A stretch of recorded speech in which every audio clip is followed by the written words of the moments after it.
Welcome to the first of our race guide series. Today we're going to dive into one of the UK's most friendly, fast and early season middle distance races. So we're off to Nottingham for Outlaw 70.3. I'm Kirsty and I'm here with Katy, TTT coaches. And the plan with these is we're going to bring you some mini podcast episodes to try and go through some of the European, but also most of the UK full races to give you some top tips and tricks. Thanks, Kirsty. So we're looking forward to kicking off with Outlaw 70.3, which this year is going to be in May. Excitingly, for the first time this year, the Outlaw 70.3 is also going to join the full Outlaw race in July. So athletes will have two opportunities to race over this course. Between Kirsty and I, we've raced and recce'd this course a number of times, so hopefully can share with you lots of top tips. And we're also joined today by Kit Walker, who has raced this course a number of times and hopefully won't mind me saying that he is the only person to have won the full distance race 3 times. So very lucky to have him join us and hear his expertise as well. So welcome, Kit. No, thank you for having me. Should be a good chat.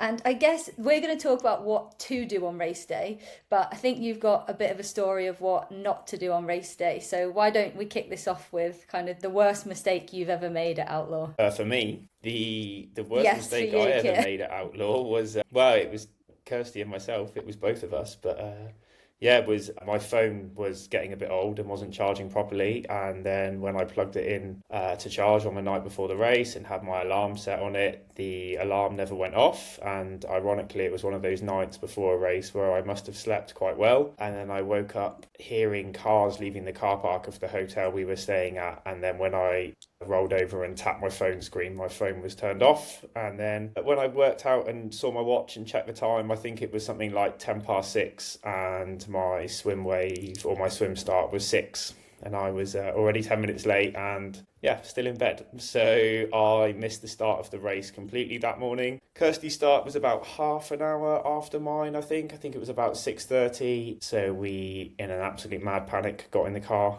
drove to the race. I dropped her off near the swim start. She was putting her wetsuit on in the car while I was trying to get some food in and save something. And she managed to start and had a pretty good race that day. But my bike was then just left hanging in transition all by itself because I didn't get up in time. I just remember getting into transition thinking, I hope he's put the nutrition in the right place and set my bike up, because the marshals had to let him in to finish off setting me up, because I literally had to just get out of the car in my wetsuit and start. That was it.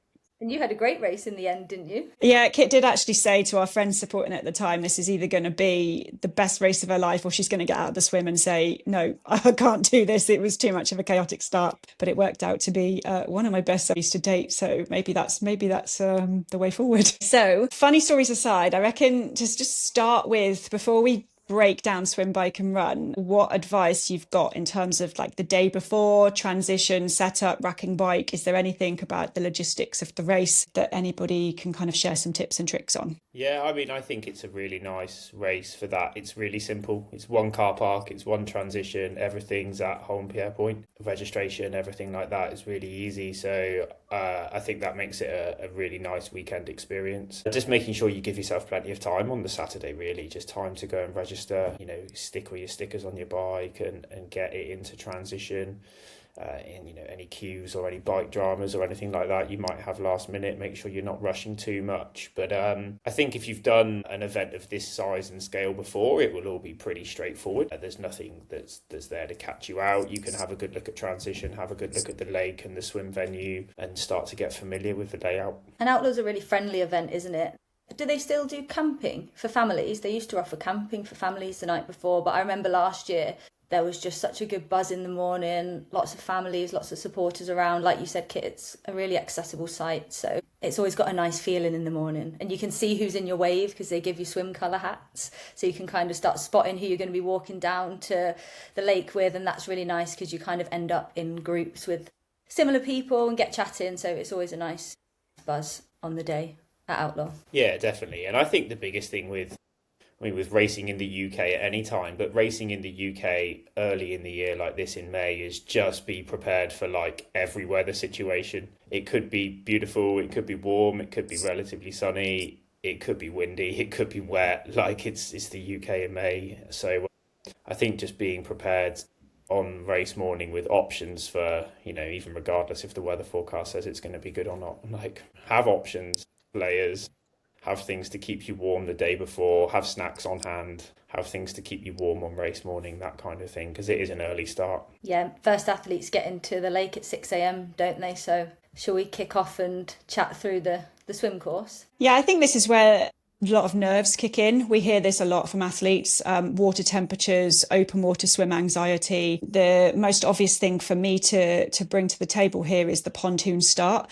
I get a lot of athletes who get nervous about the potential of having to dive in, and that actually it's not compulsory. Don't feel that you have to dive in, have the potential of losing your goggles. You can sit on the side and slide in, you can jump in. There is no pressure to have to do a super sexy dive off of the pontoon to begin with.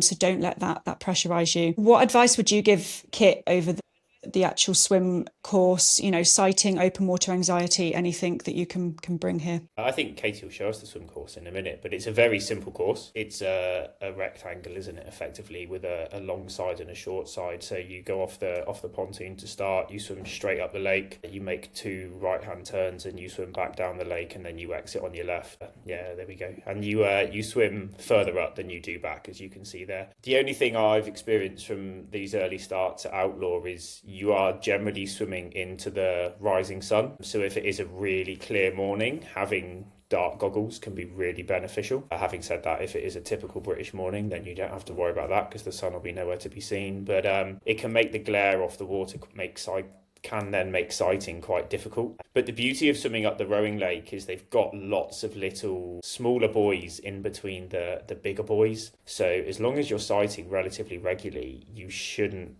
go way off course and end up swimming a bunch of extra distance. It should be a case of you can just swim fairly straight up, right hand turn, little bit across the lake, right hand turn, and start swimming back. How often would you say people should be sighting, or is it dependent on conditions, different per person? I think everyone has their own systems to some extent. I mean, for me personally, I count my breaths and it becomes quite annoying and quite repetitive, but I tend to sight every 5 or 6 breaths. And then I reset my counting, and then I count 5 or 6 breaths, and then I sight, and then, I tend to do that on repeat. If you're, with the rolling start at Outlaw, you should be in a bit of a line of people, depending on where you start and people coming past you or you overtaking people, but there should be a bit of a constant stream of people going up the lake. So you don't have to sight too far ahead. You can just keep an eye on the marker buoys in between the bigger buoys. You can keep an eye on the people in front of you. I think as long as you're sighting relatively regularly, if you don't sight too often up there and you end up drifting off to one side or another, you're just going to swim into the bank. So you soon get a reminder that you've gone the wrong way. But I think, sighting every 10 to 12 strokes just to keep it regular and consistent, not so many extra distance, and keep yourself well on track is always a good recommendation. I remember last year being quite amazed at how shallow the lake was. It was a lot shallower than I thought, and I did swim a little bit off course, and you could tell it was getting shallower, so I knew that I was going slightly the wrong way. So I think always also just make note of that. But it is an easy course that you can't get too lost on, I don't think. And I think that's a really fair point, Katy. A lot of people get quite nervous that the water is deep with these open water swims, but actually, like you say, towards the edge, it's quite shallow. The other thing that I think is to be mindful of is if you get in and you find that, there's a bit of open water panic, it feels deep, it feels too cold, there is no harm in doing a couple of breaststrokes just to acclimatise, to catch your breath, to have a look around and settle in rather than forcing the body straight into front crawl. Noting that, as you say, it's not too deep, that it's a friendly lake to swim in, and it's great for first timers as well as those that are looking to go speedy. What would you suggest for tackling pinch points on the swim course? I think if you're a little bit more nervous around a turn buoy and around people, don't be afraid to give yourself a few extra meters. The few seconds it will cost you to go a couple of meters wide around the turn buoy can be well worth it in terms of keeping you calmer, keeping your breathing consistent, and yourself nice and settled. I think with the rolling starts, these races don't get too congested, which is always nice. But I think it's just swim your swim. Don't get sucked into chasing other people's paces. I think, like you said, about it could be quite cold in the water, so building yourself in so you don't get too short of breath initially, not taking the first couple of 100 meters out too hard so you end up with a really high heart rate or breathing breathing. And if you are a bit more nervous, just swim closer to the edges. It's a right-hand turn course, so basically just swim slightly more to the left of the course. You'll be closer to the bank. You're able to just be a bit more relaxed, have a bit more space and not have people around you. So let's move on to T1 then. We've done the swim, we're coming into T1. What does that look like, the transition at Outlaw? A very long, straight, grassy line is everything that I remember. It is long, isn't it? It was even worse the first year after COVID, wasn't it? Because they had social distancing there, and I think the transition was nearly 1 kilometre long at that point. It was massive from swim exit to bike mount line. It was a very long transition. I think what's nice about the transition area here is it's actually all of your stuff is compact, it's neat, it's together. You've got Outlaw do it very well in terms of the setup, the racking. I always take a little towel or something to lay out my things on as you're running down the grass. Obviously you've got wet feet, so talcum powder and a towel in your shoes, towel just to dry off, and everything is super to hand. I would say it's one of the most straightforward transitions that I've tackled. And the thing I really liked last year was your spectators can actually get right up to the gate of transition, whereas at some races the transition is quite far away from spectators, whereas I remember having friends like right at the gate cheering you on, talking you through it. So that's really nice. If you've got family and friends coming to watch, tell them that they can come right to transition and almost run on the outside of transition all the way through with you to bike out. And saw lots of people doing that with their kids last year, which was really nice. So it's a great transition for spectators as well to be able to see you a little bit more, because when you get on that bike course and you're off out, you see your athlete for about 2 seconds as they whiz past. So use it as a nice time to see your families as well and friends.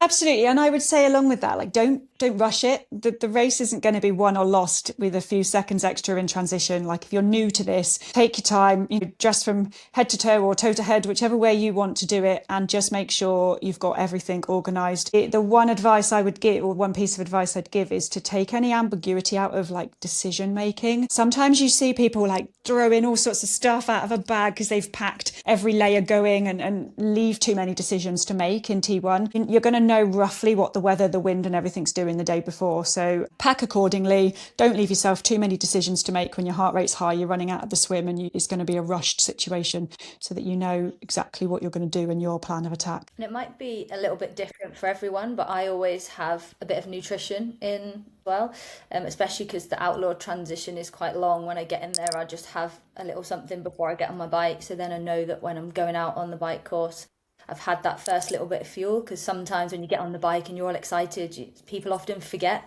to take on nutrition in that first little bit. So if you just have a little something in a transition, then you know that you've got that fuel in you and you're ready to head out onto the flat and fast bike course that is Outlaw.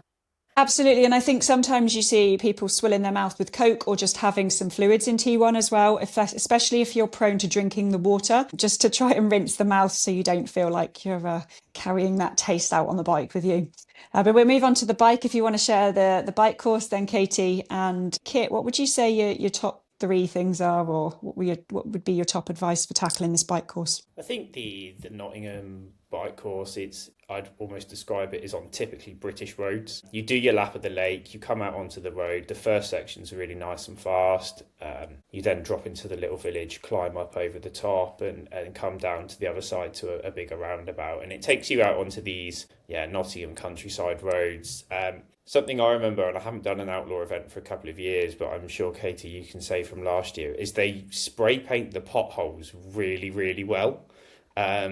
They all had, I remember, all these bright orange circles on the bits where the road surface was a little bit bad. So I think with it being a flatter course, a faster course, it's an opportunity to be able to ride a good bike split, a faster bike split for sure. I think it's a course where things like being in your TT bars for as much as possible, assuming you're on a road bike with clip-ons or a TT bike, is really important. I think that can make a big impact on your speed and your efficiency and the amount of energy you expend between T1 and T2. Having some awareness of the course beforehand, I know we're only recording this a couple of weeks out, but if you can get up there and ride a lap of it, ride some of it, drive it, start to understand where the hills are, because they're rolling, right? There's no big climbs on it or anything like that, but there are bits. There are a couple of tighter corners, but it's all on roads that are closed, at least in the direction of travel. So you shouldn't have to worry too much around traffic, and all the junctions are managed by a traffic management company. So you always carry more speed on race day because you're not worrying about that. Understand where the aid stations are, and then you can make sure that your nutrition plan suits accordingly to if you're planning on, picking up bottles, picking up gels, that kind of thing. And just having a good feel for the different points on the course. So actually, something I've always liked is when you understand the course a little bit better.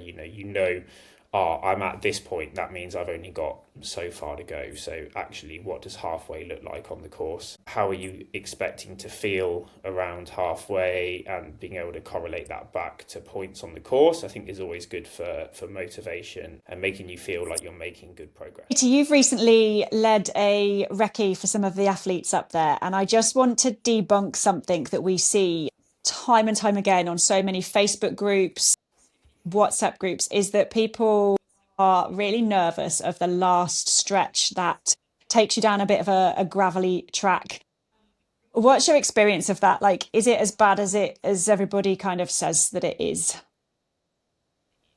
I think for most of us who are used to, I think Outlaw often attracts people racing from the UK. So I think if you're used to riding on a lot of normal UK roads that are potholey and a little bit gravelly anyway, it's nothing any more so than what you might not be used to at home. I would just say the last 5K is a little bit, like you've said, a little bit more gravelly, but just take your time on there. You're coming back into transition. I always say use this time to just get a slightly higher cadence, spin your legs out, get them ready to run, start kind of visualizing the run, getting off the bike. So there's really no need to rush that last 5K. And the scenery is really beautiful. You ride through like a big stately home. There's a photographer there. So it's a really nice part of the course as well, but it's definitely not one to be scared of. I would maybe say just not be right down on your drops on that bit. There's plenty of bits of the course, like Kit said, that you can ride faster, get aero. There's lots of smooth roads. So for that last little bit, just keep it nice and steady and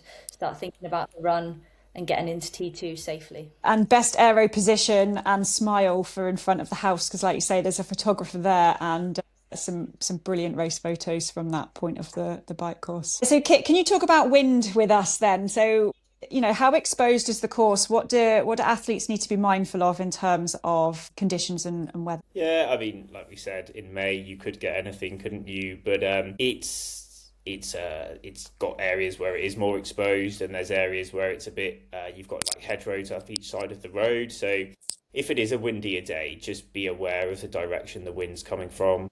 If you cross a junction, or it's those gates, isn't it, when you're riding between hedges and there's a gate and then the wind comes through and it catches your wheels, almost just trying to predict where the points where it could leave you a little bit more vulnerable are.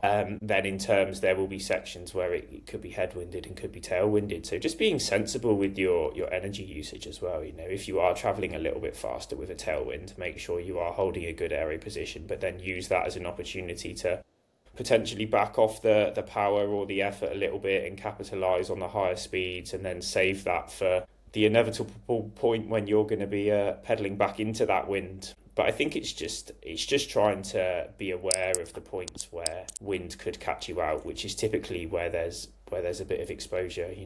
I'm sure we've all experienced, you're riding down a road that's got hedges either side, and then there's a gate or a junction which the wind whips through, and then it makes you feel a little bit wobbly for a minute. But if you can just have a bit of an eye on that and predict when that's coming, it makes you feel a lot more stable on the bike. So with kind of all that in mind, is there a smart way to ride this course, or is that different for everyone? Is it just check the wind and know what to expect, or should people be kind of riding to power heart rate, or would you say that's variable for each person, Kit? I think to some extent it's depending on what you want out of the race. But I think with the profile of the course, you can ride a fairly even power. I don't think you have to be allowing for, unless it is a mega windy day and you're going to get huge headwind stretches, I don't think you have to be allowing for, big climbs or anything like that where you're going to be having sections at higher power. I think you can really minimise the spikes and try and ride, and whether it's power or effort or heart rate, trying to keep a consistent level of that applied across the whole course. And then, like you said, you get to 85, 86 kilometers to go when you come down that last road that takes you in front of the hall, and you can really use that as an opportunity to get your heart rate down, get the last bits of food and drink in on the bike, and get that photo, and then start to get ready for the run. I think it's a course that will, what am I trying to say? Like, it will play to the strengths of the people that can ride a really good, consistent power profile across the whole course and minimize those big spikes, those big efforts and surges, and then conversely not have periods where they feel they have to recover and be riding at lower power. Awesome. So not over pacing it too early on then, and making sure obviously you fuel it from the off and just ride a decent, consistent effort is key on this course. Yeah, and I think like Katy said as well, coming out of transition, you could have, a lot of hype, a lot of family and friends, a lot of support, your adrenaline will be high. So just use that first lap of the lake, take a couple of deep breaths, settle yourself down on your bike. If you haven't taken a bit of nutrition in transition, try and get a drink or something in then. And then when you get out onto the road, you can really settle yourself down into your race. I'm rewinding there a bit, but I think on that first lap of the lake, actually, as you come out of transition, there is some speed bumps, isn't there? So actually just settling in and watching your bottles, making sure you get out onto the main road before maybe you drop too much into aero or try to take a bottle out of the cage. Nothing will be as bad as the Bolton, that bit coming out of Bolton. When we do the Bolton podcast, we'll definitely touch on coming out of T1 at Bolton, because Outlaw is smooth as anything compared to that, which we did last weekend. So we're getting off the bike now, we're on to the run course. What does that look like? Kit, can you talk us through the run course? Yeah, the run course here is pretty straightforward, isn't it? It's 3 laps. Based predominantly around the rowing lake, with a bit of a extension as you go up behind and around the whitewater section, which means you leave the lake path on the opposite side to transition. Again, could be quite wind affected. If it is a windy day, you will have a headwind, tailwind up and down the lake, and you'll have one side going one way that feels great and going another way that doesn't feel so great. But it's a pretty straightforward course. You leave transition in the opposite direction to the main loop. You do a little loop, a short 300-400 meter loop to get you onto the main run course. And then you go down the lake, past the finish line, round the bottom, a slight hill going up the opposite side as you go onto the path that takes you around the whitewater centre, and that's a little bit more twisty turny, but nothing too concerning. And then there's a couple of short sharp rises as it brings you back onto the lake path. But I think it's a really good course. It's a really nice course for spectators. You get that really nice energy and environment as you pass through transition and then past the finish line every time. You got friends and family there, they can see you fairly regularly. And if it is a nice still day, it's an opportunity for a good fast run course. And if it's not a fast day and there is some wind out there, just like you say, not fighting the wind, allowing yourself to just back off into the headwind and then use the tailwind to your advantage on the opposite side of the lake. I think it's easy to push it too hard into the headwind, trying to chase a pace or a time. Likewise on the grass hills that you're talking about, just reducing the stride length and not burning a match on the hills to allow you to run a bit more of a consistent run pace. And the good thing about a lapped course is you know what to expect when you've done it once.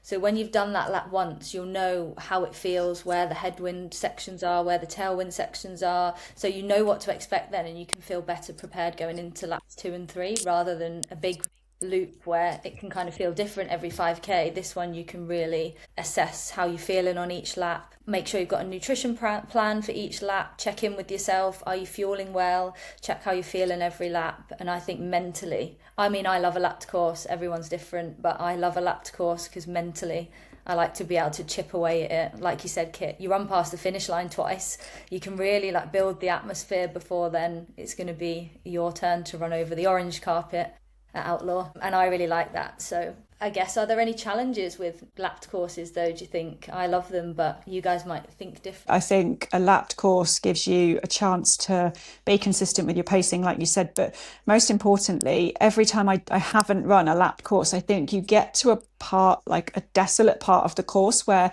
maybe spectators haven't got out to. There isn't a corner of that run lap where there isn't people that are going to be cheering for you, and it's powerful. It keeps you moving. Use the crowds to help energize the run. Absolutely. What about you, Kit? Yeah, and I think the other athletes, right? Because you'll always have athletes on different laps. So you'll have potentially have athletes coming past you who are a little bit faster, maybe they're a bit further on in their race, you'll be overtaking athletes, and you can use that camaraderie to help encourage each other and get you through. Because, these events are hard, right? We don't do them because they're easy, we do them because they're a challenge. And there's going to be moments where you go, oh my God, I've got to run down to the end of the lake into the headwind again, or, it starts to feel like it's too big. But I think, like, both you girls said that lap courses allow you to break it down. Don't think too far ahead. Think, the biggest the lap you're on, but even break that down into smaller chunks, the kilometre, the mile, to the next aid station, to the next corner. That's something I've used so much over the years. Just get to the next corner, just get to the next drink station, and not be thinking, oh my God, I'm only on lap 1 and I've still got to run 2 more laps of this, because those thoughts will come in. It's a tough day, but really just use it. Yeah. And then, like, I'm a big fan of odd number laps, because 3 laps is brilliant. You do the first one, you work it out, you do the second one, and then you've only got 1 to go. So I think there's like a real point once you've only got, on this course especially, once you've done 2 laps, you've only got 1 lap to go, and that's a real tipping point. You've broken the back of it, and you know what to expect, and that's good. I think that's really good, and you can just use that to help manage yourself through the race. I really like that. I think that's a good way to approach it. And the aid stations on the run course, like you said, I think they're only 1.4 mile apart. So if you need to break that lap down further, doing it by aid stations, I think is a really good way to do it, because there are so many on that course. So every 1.4 mile, get to the aid station, take a bit of water, then on the other side you're going to see your family. So I think it's a really nice way of breaking the course down. So talking of aid stations, do you want to just give us a brief nutrition strategy? What would you advise athletes of how to fuel? Any do's, any massive don'ts? Yeah, don't do anything new on race day. Surely we've all heard and said that one, haven't we? Hopefully by this point out for the race, you've been practicing with what you intend to do on race day. You've had a look at the course, the race briefing, the race info, and you know what products and what brands and things are going to be available at the aid stations, both on the bike and on the run, and where they are. Like Katy said, they're really good and frequent on the run course. So if you use, or you like to use, the products that are available on the run course, then you don't have to carry so much of your own. And then you can just work that out with your timings. And I think the temptation is there, and especially with nowadays, with social media and people pushing this product and this race plan and this many grams of carbs an hour, just don't deviate massively far from what you've done in training, and don't all of a sudden try the latest and greatest product, or try doing 150 grams of carbs an hour on race day when the most you've ever done in training is 70, because the chances are it's not going to end well. Would you say that's kind of the biggest mistake people can make with their fueling, or is there anything you think, Kirsty, that people often get wrong? I think that is the biggest mistake, is overcooking it or trying something new, for sure. I guess the other thing is being able to adapt and change on race day to feel. I think, if you're feeling nauseous, or you've got palate fatigue and you're feeling like you need to, take on some water or just change it up a bit, then listen to the body. There's no point ramming it in if you're on the edge of feeling sick. Likewise, don't wait until you're, don't think, oh, I'm feeling really good today, I'm going to drag it out a little bit longer before I take something, because the chances are you'll then leave it too late. So, setting something like an alarm on the Garmin computer, if you're using one, to help you to do it at frequent intervals can really help. But likewise, I think sometimes people can get so hooked on a plan that it can then have a detrimental effect. So by going to feel on the day, can avoid unnecessary toilet stops or feeling nauseous and things, depending on, things like heat. Heat can be enough to suddenly mean that your gels aren't tolerated quite as well, or you need extra fluid. So don't just follow the plan, but be adaptable to the plan and what works. Yeah, definitely. I think that's a really good point, is we've said all throughout this, you can get any weather in the UK in May. We could have rain, wind, but we could also have a really, really hot day. So just be prepared to adapt a little bit if you need to. Don't be scared to walk through the aid stations if you need to take on more water if it's a hot day. Those extra seconds, if it is warm, will make a massive difference in just being hydrated and cooling yourself down in how you'll feel in that back end of that half marathon. Sometimes I think people can be a bit worried to walk, but actually I've walked through loads of aid stations to make sure I'm taking on my nutrition, and it is hard to take on nutrition at higher intensity. So don't be scared to just slow down a little bit, make sure you're fueling so you can kind of get through, rather than just thinking, oh, I don't need it, I'll take something in 10 minutes, and then that becomes 20 minutes, and before you know it, you've missed a really key point of fueling. I have a rule I stick to actually if I'm walking through an aid station to make sure. I think you can really lose time, can't you, when you're walking breaks if you need them to recover the heart rate or to fuel if you don't have an end point to them. So I always use the last bin out of the aid station as my absolute last point by which I have to be running again. And then I use the aid stations to run between. So I can run to the next aid station. I can then walk to get my nutrition in, water over my head, cool down, whatever I need. But when I get to the last bin, I have to be running again. That's my little thing. That's exactly what I do. Maybe it's more common than we think. Absolutely, maybe. So let's wrap this up then, Kit. In terms of, you've obviously said it's a TT bike course or clip-on aero bars on the road bike if possible. Is there anything else? It's obviously a carbon shoe appropriate run course, but in terms of kit, equipment, any last minute tips or tricks in terms of racing this one efficiently? How would you kind of wrap this up? Yeah, I think the swim is obviously pretty straightforward from a kit and equipment perspective. I would just have, if you've got them on hand, different tint options for your goggles available in case it is a really bright sunrise and you're squinting into the sun, or it's a dull day and you need clearer goggles. That would be my one thing from the swim. I think on the bike, it's from a performance perspective, from a speed perspective, it's a course which is all about power to CDA ratio. It's not a power to weight course, it's a power to drag course. So being as efficient as possible, aero bars, actually spending time in that TT position or in those aero bars if you've got them. Trying to be efficient with your speed, being in a good TT position at the faster sections, so you are reducing drag when you are traveling faster. And then using the rolling sections, the slight uphills when you're going a bit slower to stretch out and take your nutrition on and that kind of thing, depending on timings. And then, I think on the run, obviously, like most people nowadays, I assume, are running in carbon shoes. But again, I think that's something that people can get wrong and have a little panic on race week and think, I need these new fast shoes and have not run a 10K in them, let alone a half marathon, and you find they cause you mega blisters or they're really unstable or you get calf pain or something like that. So again, be confident in the kit and equipment you're using and that you've tested it over, not necessarily the full race distance prior to the day, but the majority of it. You've used your race shoes in your long runs. Something I do with some of my athletes, is in these last prep sessions coming into the races, we make a real point of using our race day kit and equipment, our race day nutrition, even down to the point where, if we can, we have our race day breakfast, we have the meal we were going to have the night before. It's just about minimising surprises and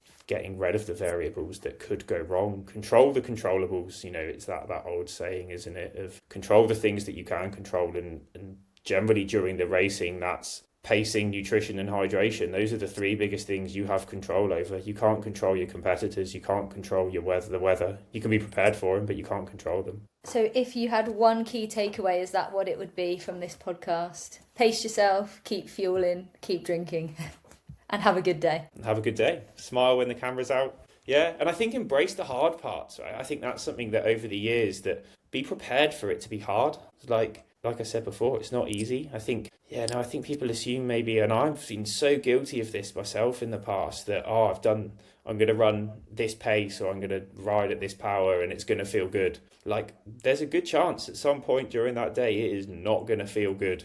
But trust the training you've done. If you need to in the week before the race, go back through whatever you use, Training Peaks, Strava, training diary, have a look, take some confidence from the sessions you've done, take some confidence from your long rides, your long runs, that whatever your training's been in the lead up, and use that to build a little bank of, whether that's just experience or memories or have a mantra or something, so that actually it's going to get tough. You're going to get 2 laps into that run and you're going to be like, I do not want to run around this lake again, or I've got to run into that headwind, or whatever it might be. But have these little things that help you get through, and expect it to be hard, and have a strategy for when it does get hard. Amazing. Thank you, Kit. I suppose lastly from me is just to say that all three of us here today will be at Outlaw for the weekend to cheer you on. Look out for the pink and blue. You'll often hear me before you see me, but we'll be in and around transition the day before. Come along and ask any questions if you want to. And have a good race if you're racing. We'll see you there. Thanks very much for listening, and we'll see you next week as we dive into Mallorca 70.3.